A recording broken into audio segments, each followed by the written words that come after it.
Testando, testando, testando. Ariel? Tá me ouvindo? Consigo te ouvir. Eba, putz, que medo, hein? Caramba! Deixa eu te falar, eu tô aqui tô no computador da Open Knowledge, eu vou fazer daqui o Hangout. Já esse link que eu te mandei é para o Bart entrar, e o link para as pessoas entrarem é esse aqui que eu vou te mandar agora, que é o que já está transmitindo. Se você entrar, você vai ver que já está transmitindo o que a gente está falando, tá? Eu Que é vou o fazer mesmo isso. que... Me dá 15 minutos, porque eu vou abrir outro computador, porque não vai dar para ser no celular, não. Eu tô... Tá. Que é esse aí, tá bom? Tá me ouvindo? Saiu?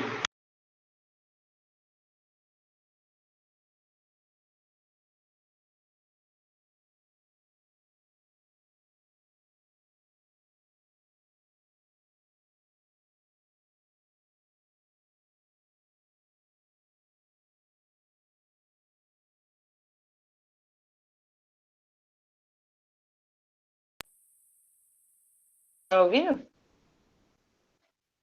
Ariel? Ariel?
Ah, okay. Is it good enough? Hi there. Yeah, hi Bart. How are you? Hey there. How are you? It's good, but I just can see your keyboard. Ah, yes, now I can see. Yeah, I have an external display, but I use the laptop's screen. So this now I'm looking. Mute. Sorry? You can see? Sorry? I see you. Oh, okay, great. You can hear me perfectly? Yeah. Awesome. Yeah. That's great. We still have like 15 minutes before the break. Hi, Adele. How are you? Hi, Bart. How are you? Hi, Azo. Hi. Thank you very much, Bart. Nice to meet you too.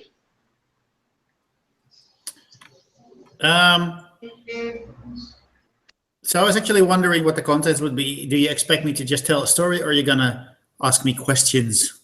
What's the setup?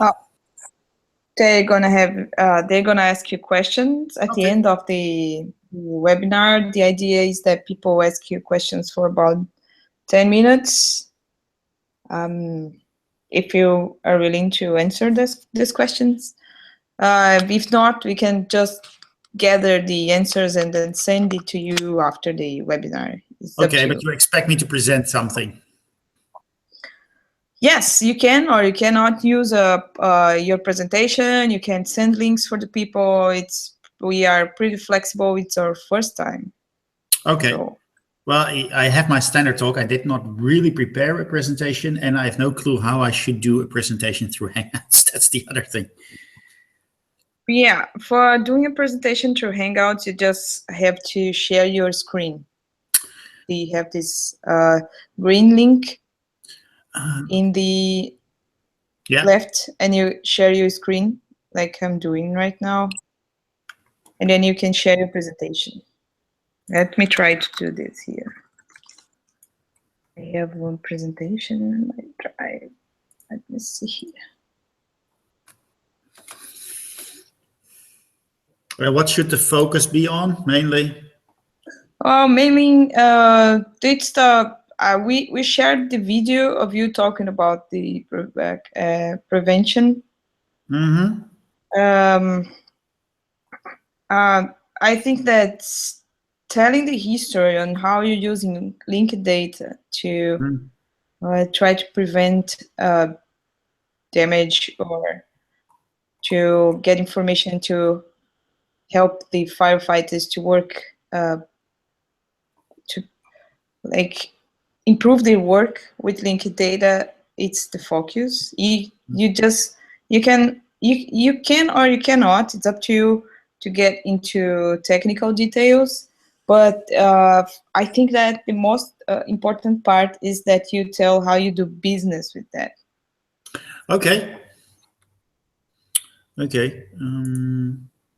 And how important is that the data is open so that you can work and do business with that, I think. Okay, that's a good question. Let me quickly... So you expect that most people actually know what I'm doing? I think yes. For I see in the list of the Ariel what you say, but as far as I saw in the list, there's a lot of technical people. I think that some people know already your work, but there's also some people like students and journalists that maybe don't know very well your background and work. So if you can make maybe an introduction at first about your work, and then like explain more, it will be great. And as Yazo said, it will be important also to know which will be the questions that they will have. So maybe a quick presentation, 10 or 15 minutes, okay, Yazo? And then hear and listen the questions. What do you think? How long do we have in total? For your presentation, 15 minutes, Yazo, all right? 15 minutes for the presentation? Yes. Okay, and your introduction and to explain your work and what Yazo said, and then we open for questions and more 25 minutes. We thought 40 minutes of webinar, like a quick webinar, and then if we have, like, for example, if we have more questions, we can send you by email, and maybe you can answer after the webinar by email, and we translate and publish in the Open Knowledge blog to have like only 40-minute webinar. Yeah, what do you think, Yazo? It's okay for you? Yes, for me it's perfectly okay. Okay. There is like a chat, Bart, in the right side of the webinar, and you will not see the people chat, because the people chat is like another one in the YouTube. There is like the two different chats: the webinar, our Hangout chat, and the YouTube chat. So we receive the question by the YouTube chat, and I will put it in our chat here in the Hangout, okay? Yeah. Where this one. So I will take the question from the YouTube, and I will put in here in our Hangout, okay? Yes. So what I'll do is I think that's something important, Bart, for us here in Brazil. We have some important how to say, Yazo, avanços? Improvements, advancements. Yes, in the open data direction, but maybe the main important thing is how to use it to have more impact, to yes, have more impact in the different dimensions of the society, because that we invite people that are already working with data to impact the society, not just to open data, but also to impact with this data society. So if you can explain your presentation how you are impacting people with your work, it will be the maybe most important thing to communicate to the participants. Yeah. So I'm quickly clicking together presentation of which introduce me, which introduce what I do, why I do something, some of the projects we are doing, some of the products we have, what the business model behind that is, and then that will be open for questions. Is that something that should work? Perfect. Perfect. All right. So the next thing I want to try is see if I can to share your presentation. You have in the left side of the screen, you have like a green button that is share screen. You see? Yeah, let me quickly check, because I'm trying something very daring to. You have already your presentation open in your computer, because you need to open your presentation in your computer at first, and then you click in the green button, and you choose the screen where you have the presentation. So you see, I just shared my screen. You see that or not? Yes, yes. Yes. Does this work?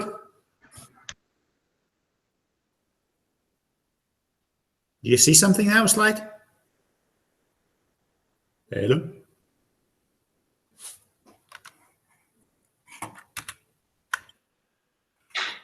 Yes, I'm seeing your presentation, Bart, and now I'm seeing that you have a lot of presentations. No, slide decks. So you see this now? Yeah. Perfect. Great. The Yes. sound quality is good? Do you hear me now or not? Yes. Oh, okay. No, it looked like if I put it on full screen that it blocks audio and everything, but it's not. It's No, in that's full good. screen. Sorry? No, I'm gonna take a print screen of my computer so you can see what exactly I'm seeing. Okay. Yep. So you should just make sure that we are seeing the right thing. Let me discover how can I send you things over here. Maybe over here. Okay. Bart and Yazo, I will send another email for the participants now to invite them to the YouTube. All right? Okay, great. Thank you, Ariel. Bart, I'm sending you the screenshot. Yeah. Please gonna take a while because it seems like you have to upload it to YouTube to Google. You can't send it to email to me? No, I'm gonna share I'm testing the feature. Now I can see the screenshot of my screen and at the shot. Did you saw the screenshot of my computer? Yeah, I just need access to it for some reason. Whoa. It's not open. Oh. Google is crazy. He asked me to upload. Let's see. Share. Oh. Great. It's shared it to you. Now you have access. Great. All right. Yeah, that should be good. Great. Okay, let's do that. Close this one. Do you want me to speak something specifically about your biography, or No, most of the times I just introduce myself in my talk. Okay, great. So let's do that way.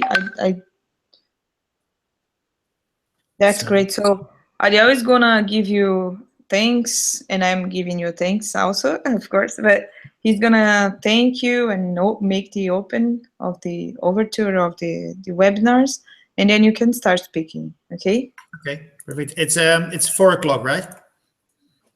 We start Yes, 4, right? we have And still have time for a coffee and. Yes, I think that we still have time for a coffee.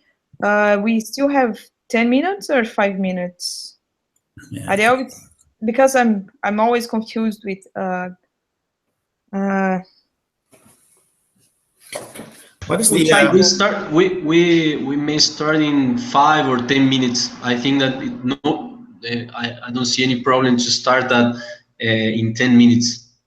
5 minutes later. For a hashtag for the thing?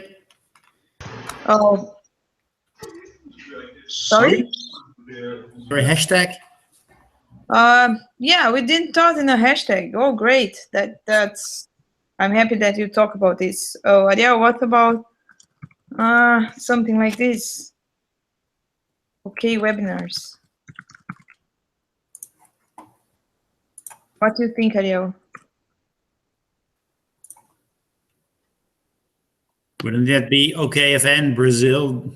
Yeah, exactly. Okay. Yeah. Okay. Yeah. I'll take that one. Yeah, me too.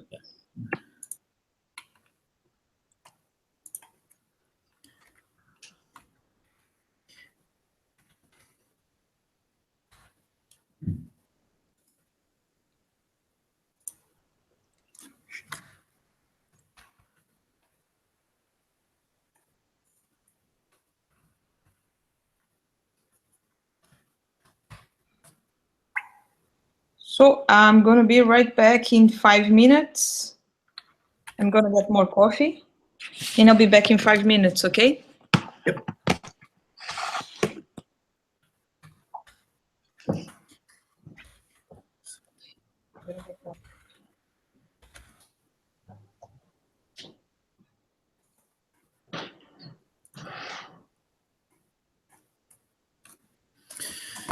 Sounds like a good point.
Are you still there, Ariel?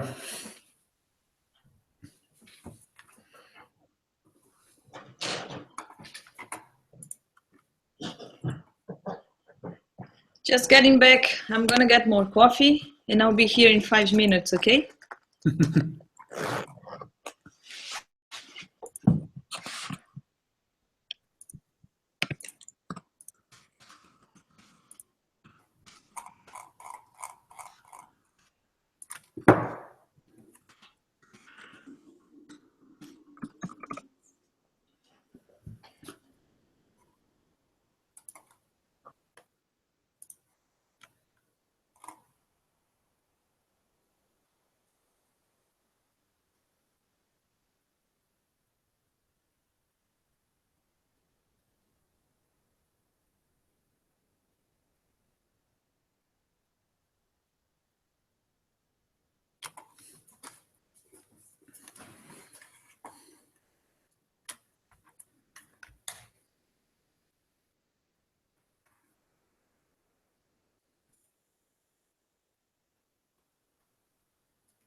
Are you still there, Ariel? Yes, yes, I'm here, Bart. I'm sending the email for the people that did the inscription for the. Okay. Did somebody from the fire department react? I sent the email that I sent the email, but he didn't answer. Oh, okay. And I also called him, but he didn't answer. Too bad. After the webinar, we'll have the videos. I will send him. Okay. Okay.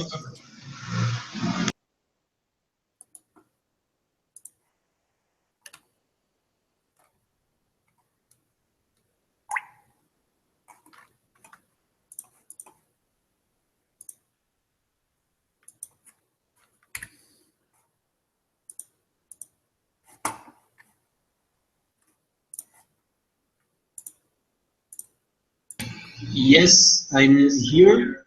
There is already 3 people watching the webinar. Okay. You have access to the YouTube transmission. I send you the link. I will send you here in the chat. Okay. Yeah, I didn't see that, I think.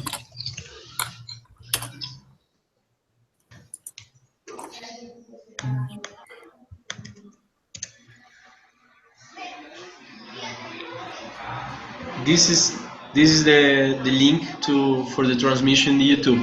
So we three are in the webinar, and the people will see us by YouTube, and you have also the chat there. Okay. Okay? I have to mute stuff, but I quickly can show that on another. Ah, okay.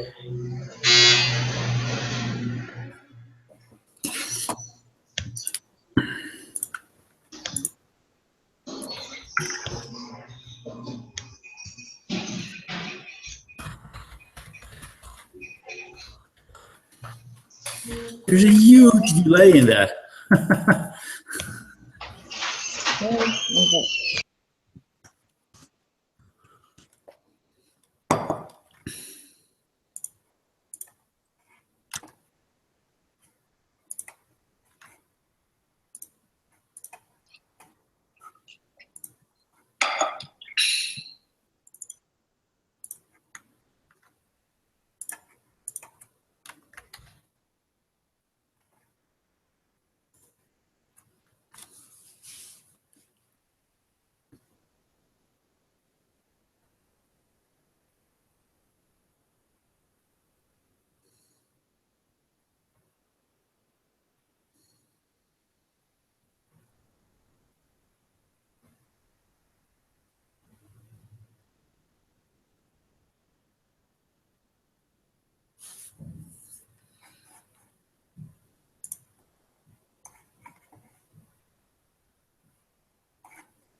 Are you guys still there?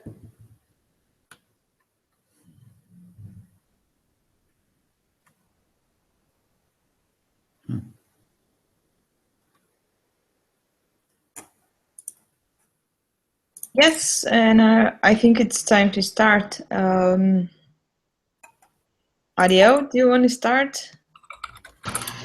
Yes. Eu vou falar em português e vou traduzindo para o... Ariel, do you want to start? Eu vou falar em português e eu vou traduzir para o Bart em inglês, mas é bem rápido. A gente está muito feliz de fazer esse primeiro webinário na Open Knowledge Brasil. Um dos principais motivos, e a gente estava conversando com o Bart antes de começar, we were talking with Bart before we start, é que é muito importante a gente entender e aprender como a gente pode gerar mais impacto com os dados abertos. Então, a gente já vem passando por um processo de abertura de dados, de construção de infraestrutura, que é muito incipiente e ainda falta muito, mas além disso, um dos desafios dos webinars e das pessoas que a gente tem convidado é entender qual pode ser o impacto com o uso desses dados que aos poucos vão sendo abertos. So, one of the main objectives with the webinar is to understand and to learn how can we make more impact with the open data we already have and the data we will have in the future. So it's an honor to receive you and to come with your presentation. Aí eu passo a palavra para Yasu, que vai apresentar o Bart, e aí ele já começa. E mais uma coisa importante, o primeiro webinário que a gente faz, certamente vai ter algum outro probleminha de técnico, mas a gente vai ajustando, principalmente para os próximos.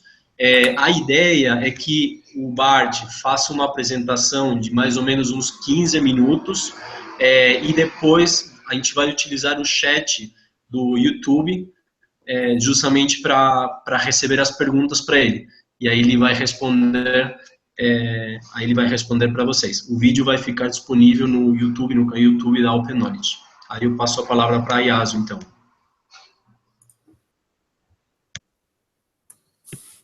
Obrigado, Ariel. Thank you, Bart, for being here. E obrigado a todo mundo que está assistindo o webinar. Eu acho que o Bart vai se apresentar ele mesmo, e a gente, só lembrando que depois a gente vai disponibilizar os webinars em português, com legenda em português, mas é muito importante que vocês façam perguntas, e se vocês quiserem interromper o Bart em algum momento, é só falar. Bart, I think you can introduce yourself and start your presentation. Thank you for being here again. And the stage is yours. Okay, excellent. You can hear me clearly? Yes, perfectly. Go ahead. Okay, well, thank you for the invitation and obviously for the kind words. I think that we're just spoken in Portuguese, from which I understand very little. I'd like to talk to you about smart data for smarter firefighters, and more specifically, linked data for a world we don't understand. In this presentation, I will introduce myself and why I do what I do, and explain some of the things we are doing with open data and how that matters. Let me see if I can switch. Yes, as my Twitter handle says, Semantic Fire, I've been into semantic web technology for a long time, and I have been into fire for a bit, so that came together in my Twitter handle. So that is where you can follow me. I'll have some rambling in Dutch, but I try to support my international followers as much as possible as well, in a combination with tweets about fire department and open data, linked data, and technology. I run a company, Netage, which is a SME, where we specifically work on linked data and open data projects for various fire departments, literally around the world. The company is almost 21 years old. We have always been into the data integration business. We were on the front runners of thinking about what could be done with open data. And about 14 years ago, we started focusing on fire service and have been focusing solely on the fire service for the last 7 years with all the projects and products we do. Besides being the owner of a software company, I'm also a career firefighter. So in the lower right corner, the tall guy, that is me, with some of my colleagues at the Amsterdam Fire Department. And these things come together. So being a career firefighter at the Amsterdam Fire Department and the CEO of a information management company, when I bring these things together, I'll get confronted with my fear. I'm afraid that something will happen to me or either one of my colleagues, and in the end, we will figure out that all the information we needed to know was available in our own systems or in that of our partner organizations. And when I started to express this fear about 8 years ago now, I was expecting to sort of get a lot of resistance from the higher command in the Amsterdam Fire Department. But to my utter surprise, they basically said, well, you should not be afraid. You can be sure that it is like that. You can be sure that you guys go to places you should not go to, but we do not have the means to tell you that. And I've been on this journey for quite a bit. This is the first product we released. This is the Amsterdam Fire Station. And if you look at the data at the top of the screen, today it's literally 6 years now, 7 years and a day ago that we installed the first version of our application in a fire station in Amsterdam. I looked a lot younger, by the way, as well. We have been going on ever since to improve our products and to use better and more open data to enhance this product. So at some point, I'm proud of the fact that I'm doing this for 7 years. At the other point, I still think there's a long way to go to leverage all the possibilities of open data within the fire service. So how did I come to this point that I started to realize that we need to do better and smarter things with data in the fire service? As I showed you this picture, this is for us a standard fire. This is on a Sunday morning somewhere in Amsterdam. And we were able to save a father and his 3-year-old daughter from the back of the house.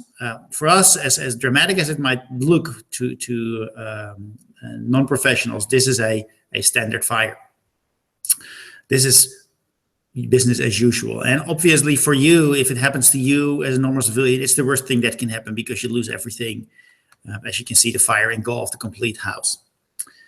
If we go a bit further, if we think about what we need to do when we go to fires in those 4 minutes that we go to such fires, what is it that goes through our head? What is it that we are thinking about? It's a lot of information that we have to process and think about. And the environment in which we do that is not really calm. We have to get in the fire truck, get dressed, get our breathing apparatus on, assemble all the gear we need. And most of the times you're happy that you have your clothes on by the finishing of the 4 minutes, let alone that you're really able to go through a lot of information. And this is the workplace where we need to process all that information. So you can see there's a lot of digital devices. There's a tablet computer. On the left, you see a whole stack of books. And you see mobile phones and various touch displays all over the unit. And I highlighted them a bit. So you can see here that none of the user interfaces and the purposes of all these devices are actually uniform. So it is up to the commander at the fire truck to link all the information and all the bits and pieces around incidents we go to together and assemble a information position for himself, which is very hard in the stressful environment we need to work in. So even though we get some information, I started to realize that this information is most of the times giving us answers to questions we don't ask. And that might sound a bit strange, but I'll give you some explanations along the way of information we do get. So we have navigation systems on the fire truck, which sounds like a great idea, but if you look at the navigation system, the only thing it will tell you is that you have to go left after 30 meters. Where the fire service actually would like to know where they need to go in the end. this problem, this system in this form is causing a problem because if I cannot turn left after 30 meters, it doesn't supply me with any other option. If you would train the firefighters to make them smarter about the area they need to go and would tell them, well, this is your end destination, it might be a lot smarter for them and easier to navigate with just point by point or turn by turn navigation. Because if I can't turn right, the system will not help me, and traffic was busy, sorry we're late is not really a valid excuse for the fire department. So we have this famous museum in the city of Amsterdam that used to be in the area of it is in the area of the fire station that used to be stationed on. It's a huge building, and visit it by all means if you ever visit Amsterdam. But it's a maze, it's a very complex museum. So we have, and this is all in Dutch, so don't bother too much about understanding it. We have deployment plans for buildings like this. And at the bottom you can see it's page 1 out of 5. And we have 5 pages of information about the Anne Frank house, which is useful for the fire department. In reality, the first arriving fire station is only a minute away from the Anne Frank house. So we do not have time to read all those 5 pages. And if you look at the upper right corner, which says biggest danger, grootste gevaar, it will actually turn to another book. There is a link to other data. And this link is actually for a procedure on complex buildings, complexe gebouwen. So not alone you have to read 5 pages, you have to go to another book with other pages as well. In reality, none of this is actually used automatically because it's too much hassle to look it up. You're busy enough as you're going. And if you start thinking about making connections of information and using information in a smarter way, you find information like this. So somehow, somewhere digitally available is the amount of free spots in a park house. But still, the fire department has no clue or has no means to obtain the amount of cars that are parked in a park house. So even though the purpose of the number of free spots for the general public is very interesting, for us, we actually care more about the amount of cars because that says something about your fire load. Is it empty or is it stacked? It changes your perspective on how you're going to operate in environments like this.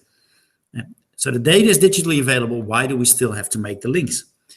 And if we see on services and devices out there which could actually tremendously help the fire department, we still have a long way to go.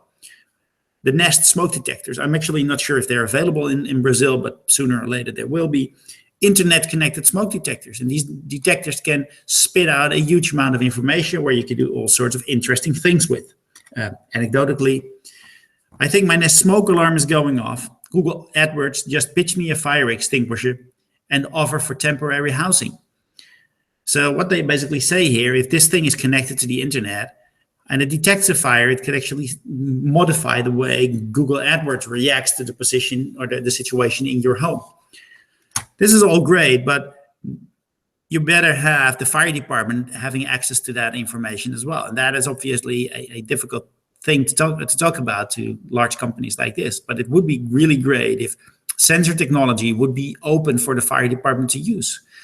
Because this smoke detector could actually tell us when was the first detection, what is the temperature, how is the situation now that we are in front of the house, or it's not reacting at all anymore, which probably means it's broken down because of the excessive heat. It's all very viable information to use for the fire department. So that is sort of the position we're currently at. And then there is something which I call the reality of the types of incidents we go to. And if you look at what's going on incidents around us, and if I start thinking about that, you see some very strange incidents. This is a famous incident in the south of the Netherlands in 2011, the biggest chemical fire to date. Went completely out of hand. And the thing that was actually interesting was the video that was shot after this incident, where the first commanding officer basically said, when I arrived on scene, I understood that all the information we gathered, all the scenarios and all the training we did with the company, because it was a known company for its hazards with all the chemicals, we could not use any of that information because what was going on there was nothing we ever thought of. The biggest culprit in this picture is the yellow container with the small red dot. It's completely filled with acetone and will make firefighters who are watching this picture nervous. You do not want a container filled with acetone so close to the fire. So how are you going to solve that? chemical fires need to be extinguished with foam. Acetone, heated acetone, needs to be cooled with water, and those two conflict. In the end, they made the decision to cool the container to prevent it from exploding and let the chemical fire completely go out of hand. They tackled the incident after 2 days, and the investigation afterwards basically told them it was the smartest thing to do. Left aside the whole environmental problem that caused this fire, obviously, or that was caused by this fire. One of the cute things on the tagline in the picture of Chemiepack is that we know how to deal with your chemicals. It's not really what they show off in this picture. So if we conclude that based on the static information we get, the procedures and the plans are actually not really useful, should we think about creating more extreme and more dynamic plans? Should we do something like this? Well, if you would propose a plan for an incident like this to an average fire department, they'll probably send you away and say that you're nuts, right? Well, what you see in the middle of this picture is a Skoda Octavia, a European model family car in a church roof, about 10 meters high, and it leaves all sorts of interesting questions. How are you going to tackle an incident like this? We never go out with a ladder truck to traffic incidents, but this time you need it. And if you look closely at the picture, you can actually see the lines they've put up there to stabilize the firefighters. You can see the stretcher being hoisted in. And how do you treat an incident like this? Is this a car accident? Is this an elevated rescue? Is this a building collapse? There's tons of questions on pictures like this. But the best thing to learn from a picture is that the fire department will solve this. No matter what, the fire department will always find a solution to get those people out, which basically means we have to be very flexible with all the tools we use. And you're not going to have plans for this. You just have to use your skills to get this forward.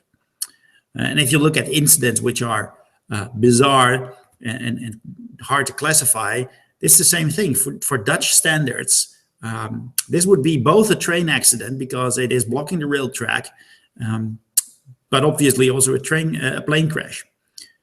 Most of the current emergency response systems do not actually allow you to have like multiple phases on the same incident because the data models are very strict. And instead of having a flexible model of data around incidents, they try to classify all they can think about upfront, where what you actually want is to have the information reflect the reality and not deny reality because it doesn't fit in the information. So if you think about incidents like this, what you actually want, if in the 4 minutes you go to an incident, the mindset you need to organize is that all the information is going to be connected. Less information and only relevant information, and relevant specifically to what is going on at that point in time. So not that what you think up front might be useful. No, what is going on at that time and assemble all the information together. You need flexible model for that, and you need a lot of data sources to make that happen. So what are some of the projects we are working on in the open data scene and the data scene for fire services in general? If you take an incident like this needs a lot of coordination on scene, and most of the times coordination on scene looks like this. A lot of people from various disciplines getting together and talking to each other, and they're taking paper notes, which is all fine, but more and more you see the introduction of iPads and digital communication systems, and they even come to the point that maybe we should not really come together, but we should just exchange data of our operations. And that left us with a very interesting notion that we started to realize, especially in the Netherlands, but I've seen that worldwide, is that the fire department specifically doesn't have a explicit set of terminology. We use terminology very implicit, almost like a folksonomy, not even a taxonomy, a folksonomy. And if you then have a folksonomy which you're going to exchange digitally, you're going to end up with misunderstandings. And there's tons of brilliant examples for that. So what we started to do, one of the first projects we started to do was something we called the Firebrary, an authoritative set of fire department terms. So we started to create a project where we will allow fire departments to submit their terminology and try to align it as much as possible with other fire departments. But specifically, if they communicate digital information, they will link to the fire library where at least their definition of the terminology they use is stored, so that others have the ability to understand what the other fire department or the other discipline is actually talking about. This might sound straightforward and very obvious, but in the 6 years that this project has been running, we've been faced with very interesting issues on how this is very hard for fire departments to do. But it's a very integral part of making open data and data in general work for fire departments. Make sure you understand the data. One of the other things we have been doing, and that's in conjunction with the W3C and OGC working group, is having geodata better available as link data. Currently, most of the fire services in the Netherlands use GeoServer, have their own mapping services, but only spit out maps. And those maps contain the information if you understand what the map is about. But for an external organization, it's very hard to get any clue. So this is one of the proposals we did, which is actually going to be in the W3C working group, to allow WFS service to actually link to our definitions in the fire library, so that other people can actually understand what we have put on the map instead of just hoping with visual recognition that they get a clue. This is going to make it possible to really do interesting things.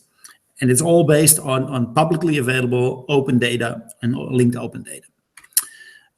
Some of the products we've created based on top of open data is Rescue Info Monitor, which we have been deploying in various fire departments around the world.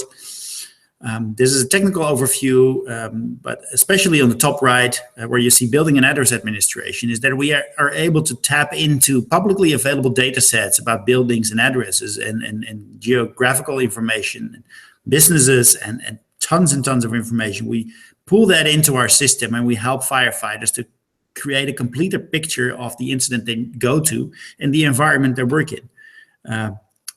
As shown in some of the earlier pictures, this is how it looks at the fire station. And this is a screen they get. This is from a US-based installation, where they can actually see some of the initial information they need to see before they go to an incident.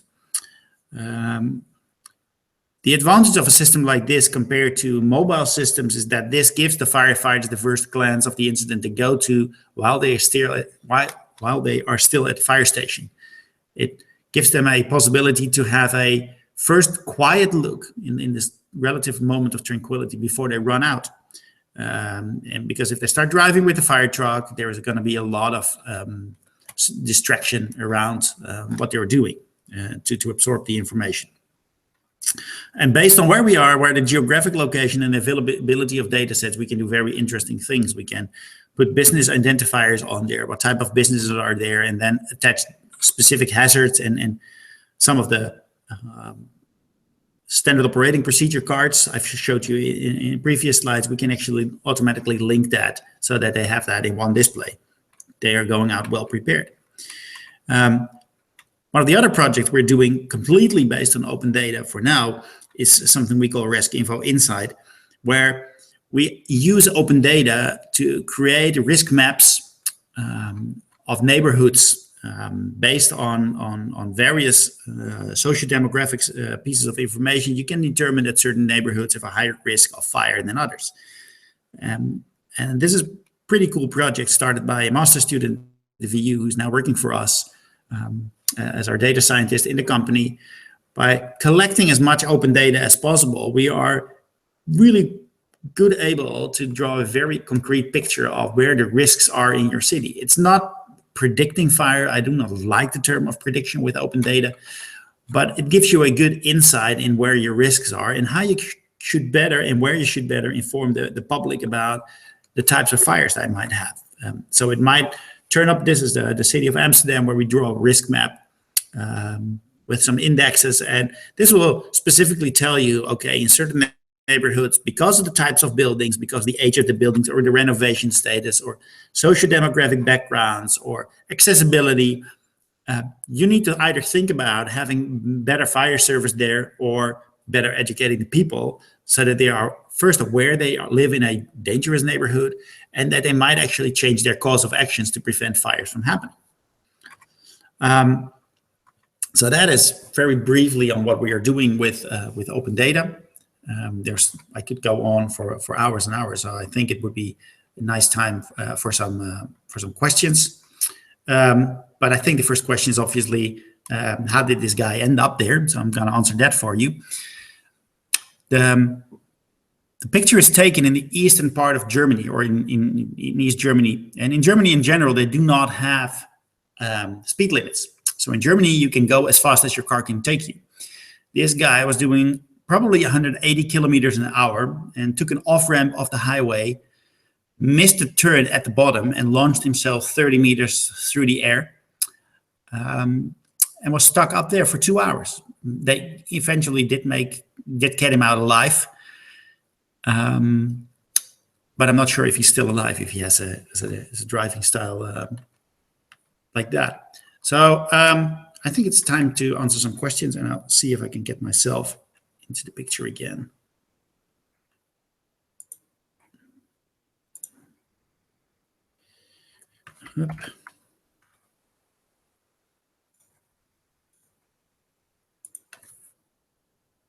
Okay.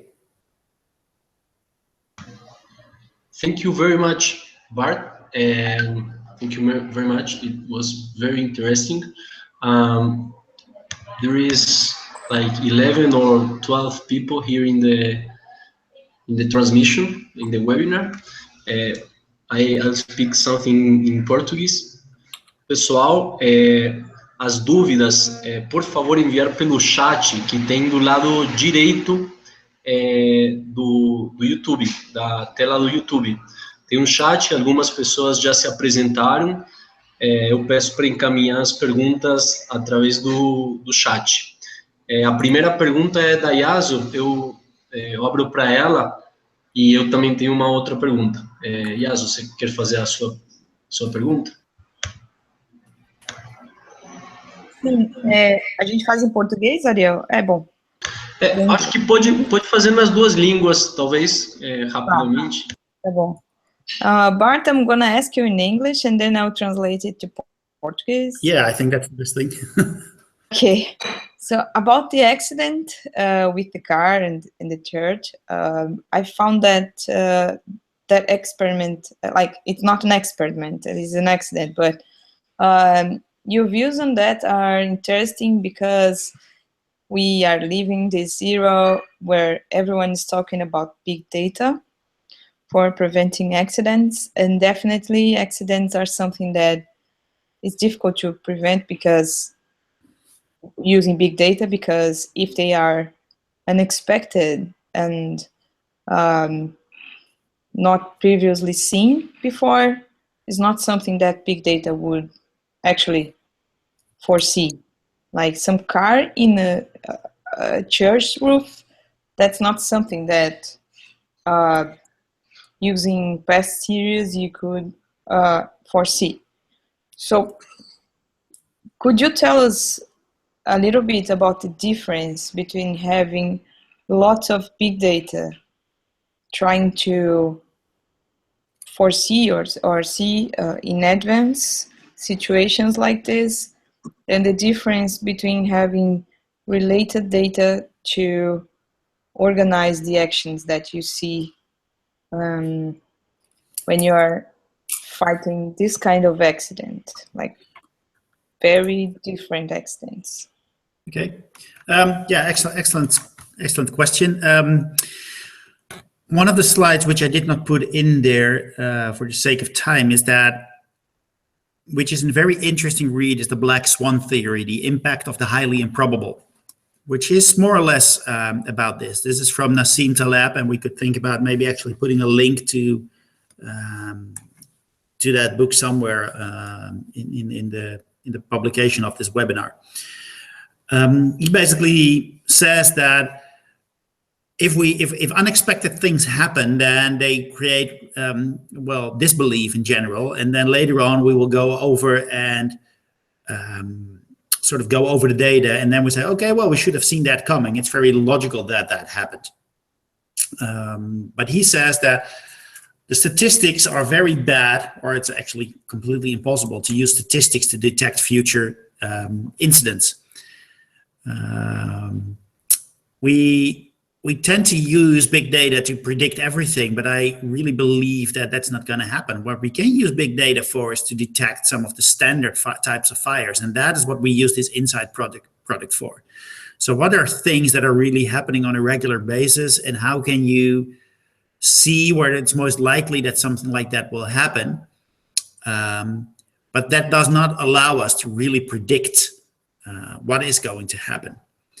Because the fire department is the one organization who is responsible for dealing with the outliers. Big data and machine learning and everything is very suitable to detect the common types of incidents. But the fire department is not doing common types of incidents, because every time an incident happens, we're creating new regulations for that. The reason that most large cities are completely built in concrete nowadays is because it was very common for them to burn down. So we've changed that already. So we're not going to find that in big data. I do think that it's useful to get some insight of what really is going on, and if you can find relations to incidents and better prepare our prevention measures to help the public stay safer. So that's one part. The other part is, how can we use these large amounts of data which are available to actually make firefighters use it better? And I think that if you see, so about 20 years ago when I started as a firefighter, we knew nothing about the places we went to. We had no idea on what type of buildings we were running into. But now with open data and other data sets which are able to be opened up, for us it's very easy to determine if there is a bakery in there and how old it is, and what their opening times are, is there still people in the building, etc., etc. It can give us a clearer picture of what is actually going on. The trick is that we start using this data to create smarter firefighters, and not only give them a sort of set of tick boxes, which you need to do this and need to do that to solve this problem, but these are the pieces of information we can gather for those firefighters, for them to make conscious decisions about how they're going to tackle this incident. That is where I see a huge opportunity to make the fire service, when there is an incident, which we cannot predict, more effective. Does that answer your question, Yazel? Yes, it answers totally. Thank you.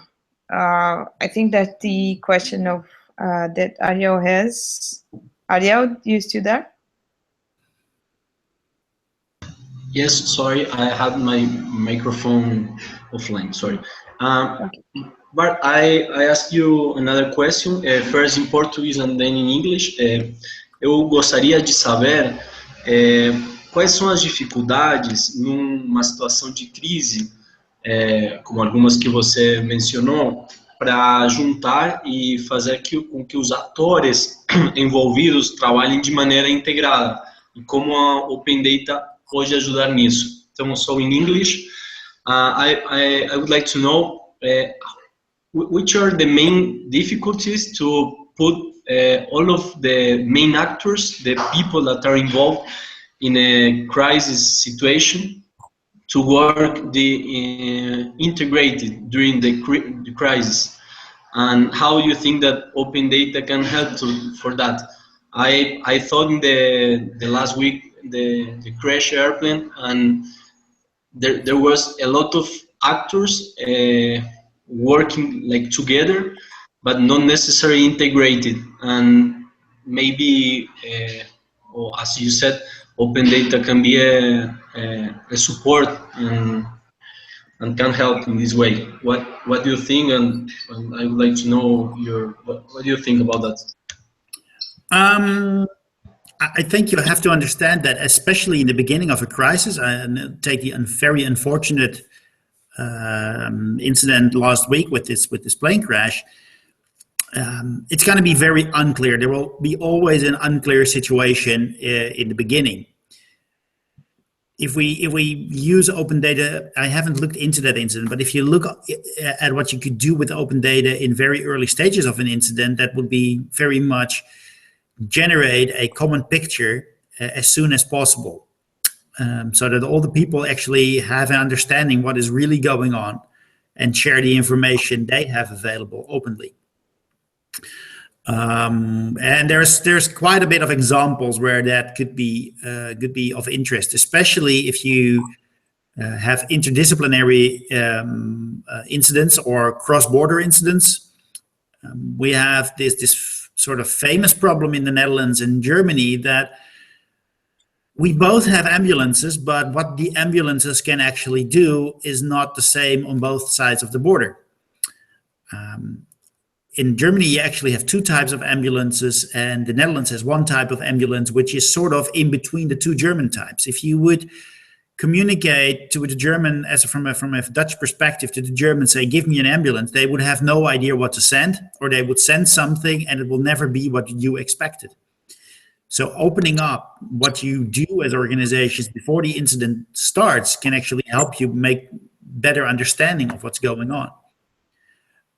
If you do not have a crisis organization in place, if you did not train the people to work in crisis organizations, open data by itself will not help that much. If there is a crisis organization with well-trained people who are very good at sort of working together and assessing information using open data, will actually benefit them because they will have a common source of information instead of bits and pieces coming out from everywhere. Does that answer your question? Yes, thank you very much. Eu gostaria de saber se das pessoas que estão assistindo tem mais alguma pergunta. Se tiver, por favor, no chat do lado direito para colocar. E se não tiver mais nenhuma pergunta ou se aparecer surgir alguma dúvida, aqui, Bart, there is someone here, Rosani. She said that she would like to thank you very much because it was very interesting, your presentation.